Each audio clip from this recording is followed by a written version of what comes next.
سندنا وحبيبنا وحبيب ربنا وطبيبنا وطبيب قلوبنا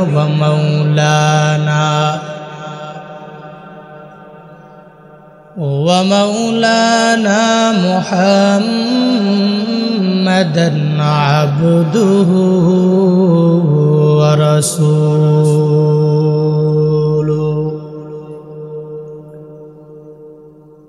صلى الله تعالى عليه وعلى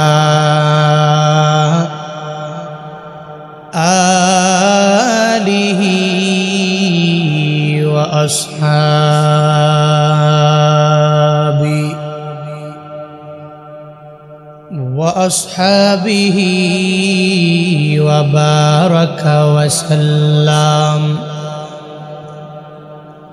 وبارك وسلم تسليما كثيرا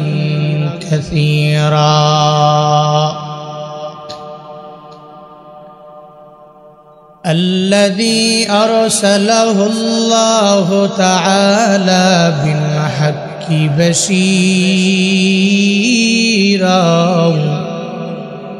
ونذيرا وداعيا إلى الله بإذنه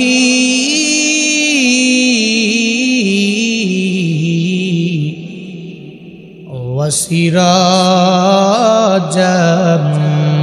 منيرا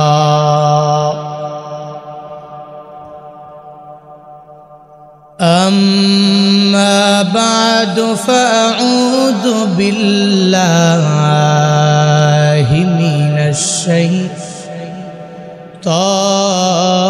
الرجيم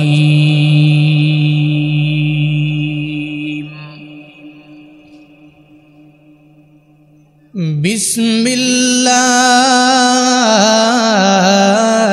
الرحمن الرحيم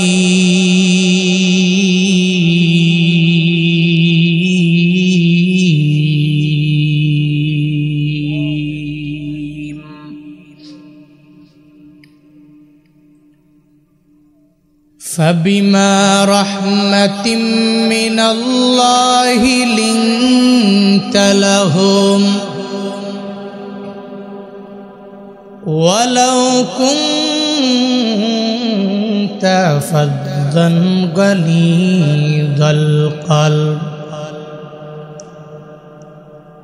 ولو كنت فظا غليظ القلب لانفضوا من حولك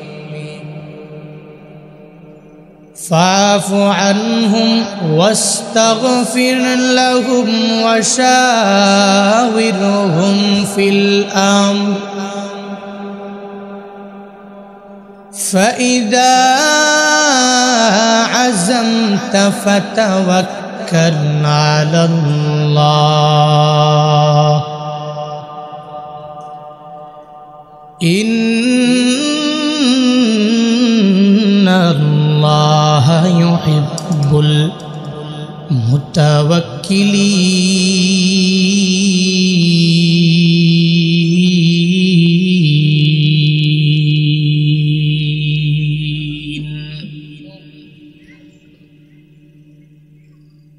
صدق الله مولانا العظيم وصدق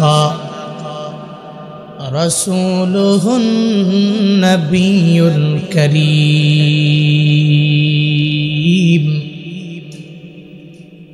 ونحن على ذلك لمن الشاهدين والشاكرين والذاكرين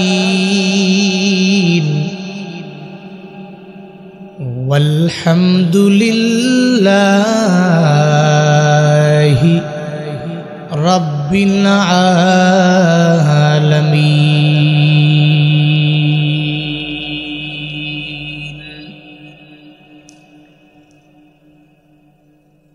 سبحانك لا علم لنا إلا ما علمتنا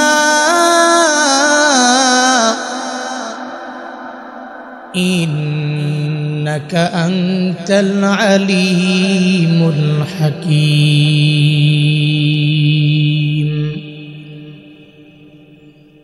رب اشرح لي صدري ويسر لي أمري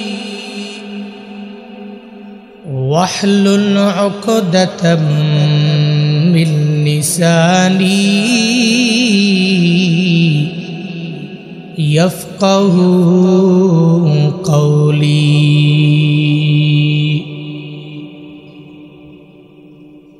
ربي زدني علما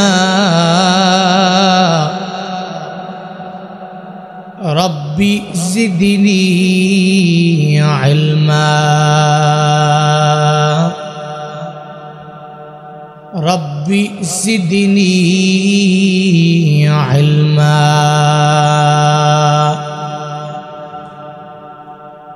ربي يسر ولا تعسر وتمم علينا بالخير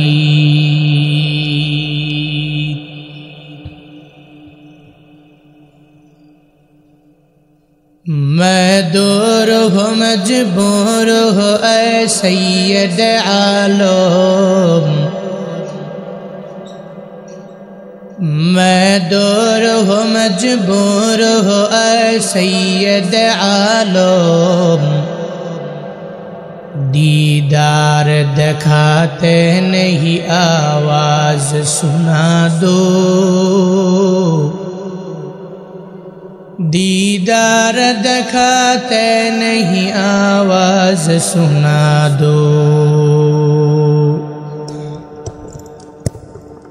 मैं सूरत यूसुफ को नहीं चाहने वाला मैं सूरत यूसुफ को नहीं चाहने वाला मैं कैसे के मानंद नहीं आशिक लैला मैं कैसे के मानंद नहीं आशिक लैला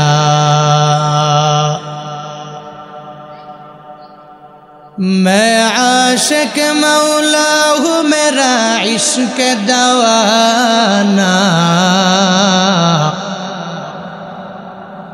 मैं आशिक मौला हूँ मेरा इश्क दवाना ई जुमला जहाँ जिसके तजल्ली से उजाला ई जुमला जहाँ जिसके तजल्ली से उजाला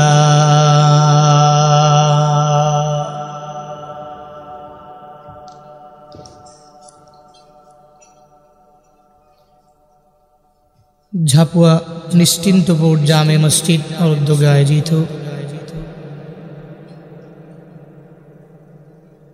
तृतीय वार्षिक तफसीरुल कुरान महफिल राज मुबारक मजलिस से सम्मानित सभापति ऐतिह्यबाही बरुड़ा दारुल उलूम मदरसा सम्मानित मुहतमीम शेखुल हदीस उस्तादुल असातिदा अल्लामा नुअमान साहिब दामत बरकतुहुम आजकेर महफिले इतिपूर्वे देश बरेण्य उलामाए केराम कथा बोलेছেন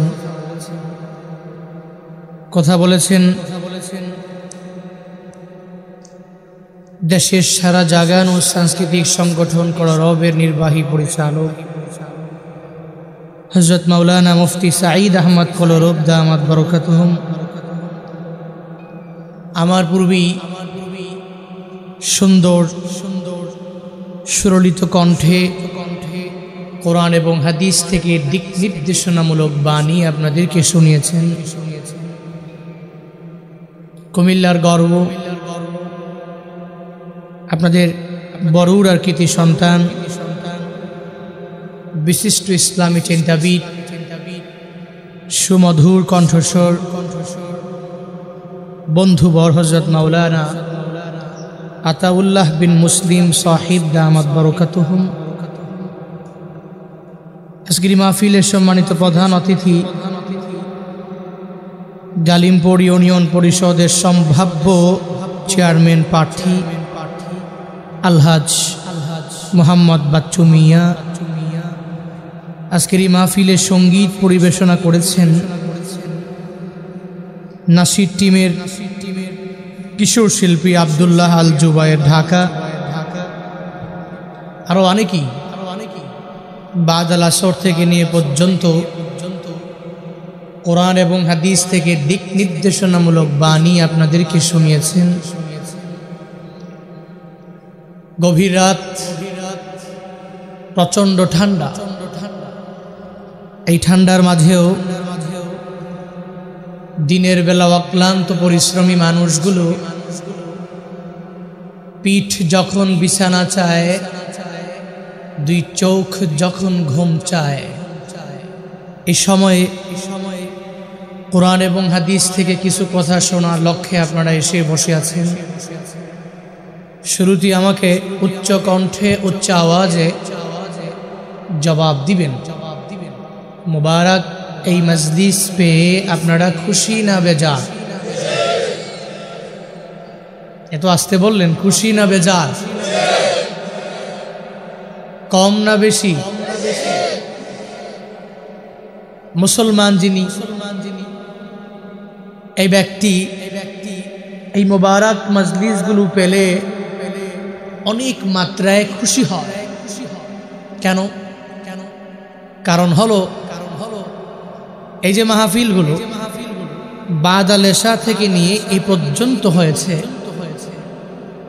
আমাকেই আপনারা বলেন এই ৩-৪ ঘন্টা সময়ের মধ্যে এই শ্রোতা এবং বক্তাদের দ্বারা কোনো কাবিরা গুনাহ হয়েছে? আমার কাছে মনে হয় কোনো সগীরা গুনাহ হয় না।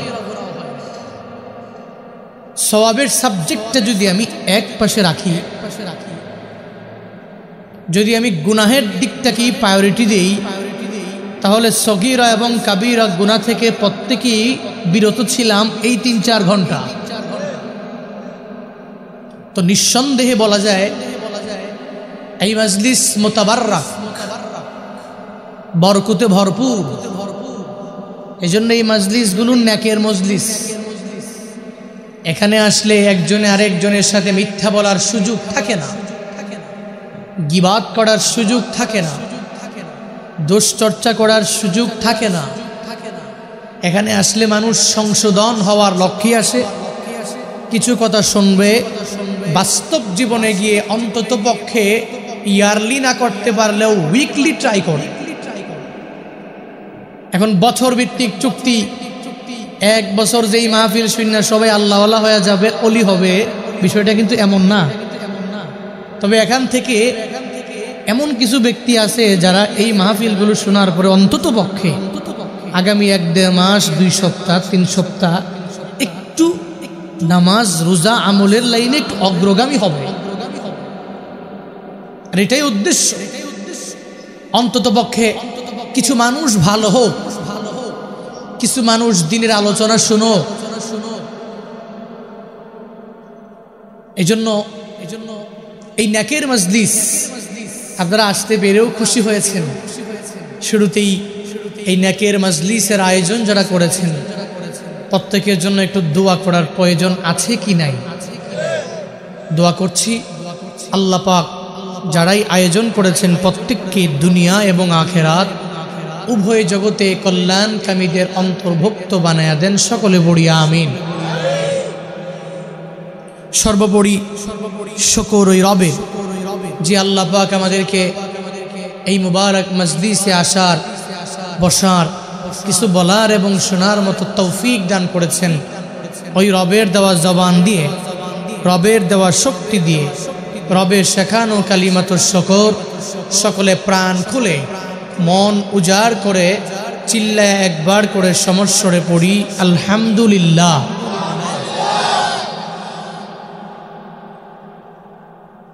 এখনো আমি বয়ানও শুরু করতে পারলাম না, 2-3 জন তো উঠে উঠে যাচ্ছে। এটা কেমন হয়? বড়ুরার মানুষ তো অন্তত পক্ষে উত্তরবঙ্গের মতো না।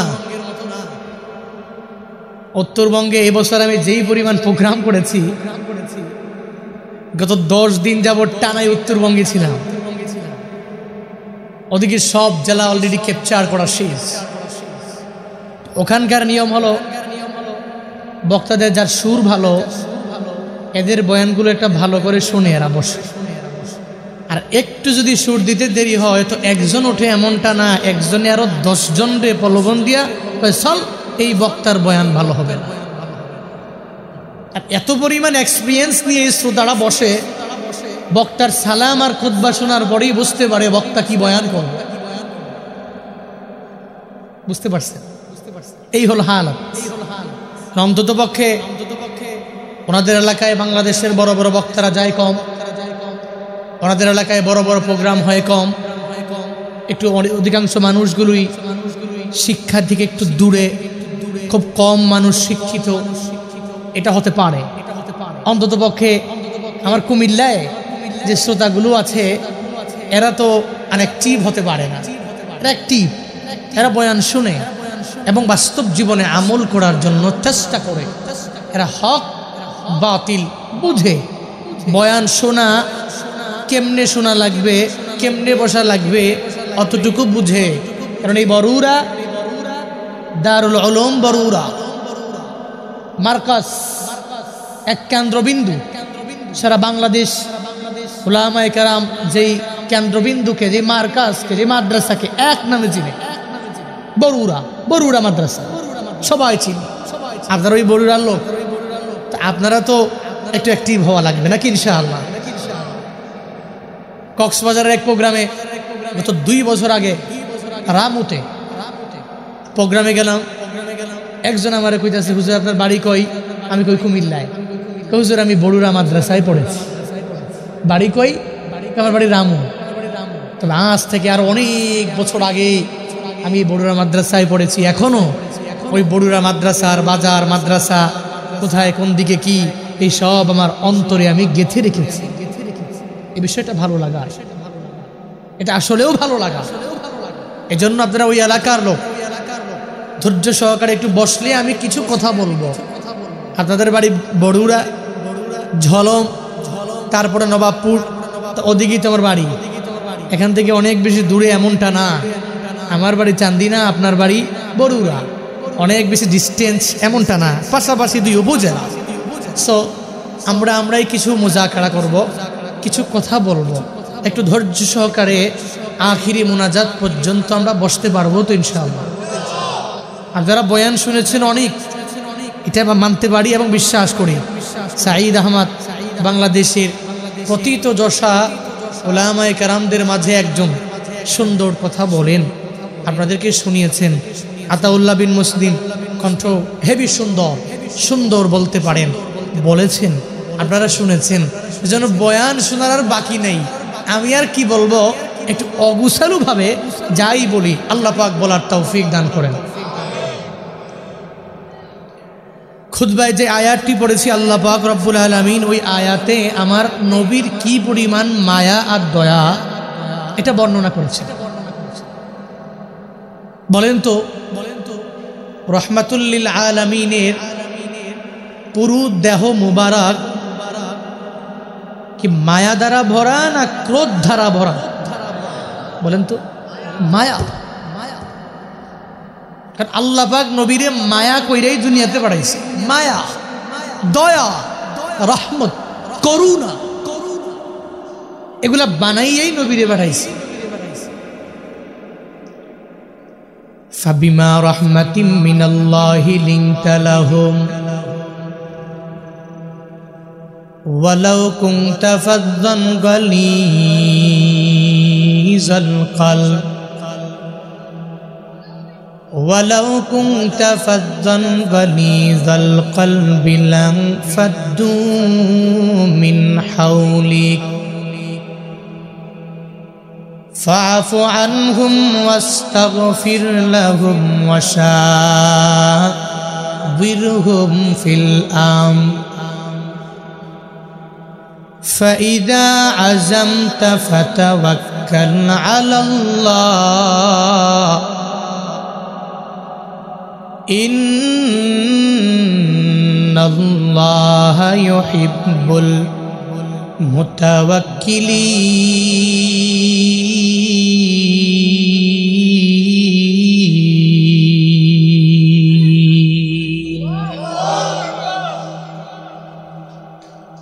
আল্লাহ বলেন, ও নবী আমার, এত পরিমাণ দয়া মায়া বানাইয়া দুনিয়াতে আপনারে পাঠাইলাম। আমি আল্লাহ যদি এই দুনিয়াতে অনুগ্রহ করে আপনার পুরা দেহ মোবারকটা দয়া না বানাইতাম, আর আপনার ক্রোধ আর রাগ দিয়া যদি এদের সাথে আপনি খারাপ ব্যবহার করতেন, কি হতো? ওয়ালাউ কুনতা ফাদ্দান গালিদাল কলবি লানফাদ্দু মিন হাওলিক, আপনার আশেপাশে যারা সব আপনারে ছেড়ে ছেড়ে এরা সবাই চলে যেত। আল্লাহ পাক আমার মদিনাওয়ালা নবীরে জানায়া দেয়, নবী আমার, একমাত্র আমি মাওলার অনুগ্রহের কারণে আপনার দিলে মায়ার কোনো অভাব নাই। যেই মায়ার কাছে কাফেরেরা বড় দুর্বল, যেই মায়ার কাছে আবু জাহাল, উতবা, সায়েবা, মুগিরারাও দুর্বল হয়ে গেছে।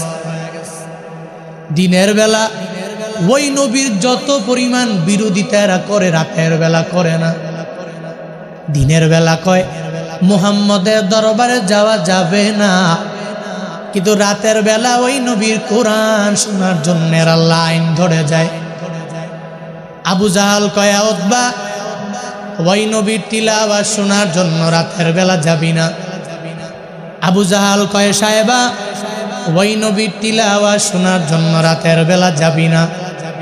আবু জাহাল কয়, মুগিরা, ওই মুহাম্মদের তিলাওয়াত শোনার জন্য যাইস না, সাবধান।